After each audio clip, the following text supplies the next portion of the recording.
Violet likes what's called small world play, I think, where she'll pick things up, toys, and she'll just hand them to me and be like, play him. And so before I know it, I've got 5 characters, and I meant to remember exactly what they sound like, oh, well, should I go over here and do this? But then she'll direct me as well. She'll be like, no, no, no, he wouldn't do that. He wouldn't say that. He'd say this. And then it takes me a few minutes to catch on that she's got no characters. Like, I'm just being directed in this pantomime that doesn't exist, that I am the only cast member of. It is more interesting to fold towels than to play a lot of these repetitive games, I'll tell you that.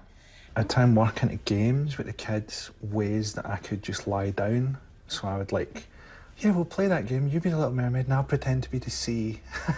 you can lie on top of me.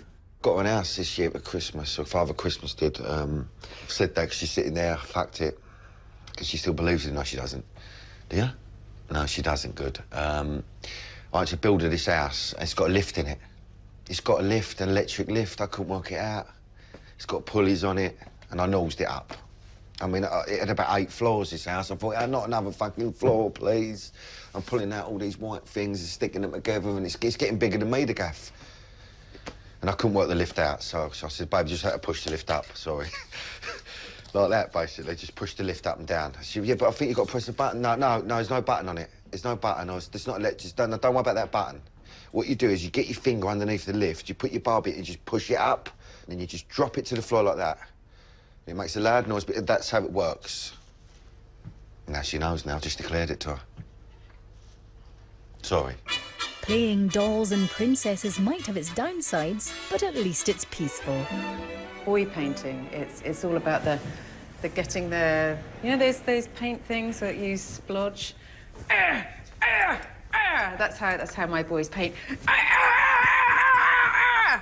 And and then they paint over the edge of the paper. They paint on the table. Then they just start stripping off and they paint themselves. Boys are really simple. You just need to run them out every day, like a dog, essentially. If you don't get them out early enough and do give them enough exercise, then you're in trouble. But if you just let them release all that energy, you're fine.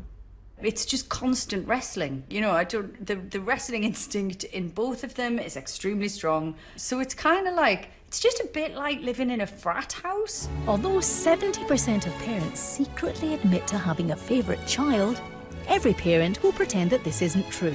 They also claim they're equally happy with boys or girls. Couldn't wait to have a boy because as much as, you know, I love my girls with all my heart, I was sick of trying to put a bikini on a Barbie. I just couldn't get it. It's hard work. You try putting a pair of jeans on a Barbie. We didn't deliberately try and raise our children to be different to other kids, but at the same time, our interest, your interest as an adult, it filters down to your kids. And I was a big fan of a certain comic book at that time. And my eldest daughter, when she was young, when the other girls were playing with Barbie, she tended to have superhero characters. And in particular, there was a villain from one of the superheroes called Violator, who was a kind of grey figure about this big with huge jaws and dripping gunk from it and big red shot blood eyes, and she loved that little Violator, and she used to take Violator with her everywhere. And I remember once we were in America and we were in a big toy shop and there was a Barbie display and a Barbie presentation. I had a woman selling the Barbie. She came up to my daughter and she looked down, and my daughter looked very sweet. You know, she looked to the outside world like a very normal child. And she then said, oh, honey, you like Barbie? And my daughter, somehow she had it behind her and you put it out and stuff it in the woman's face and went, I like Violator! And I've never seen anyone look so concerned for the welfare of a child.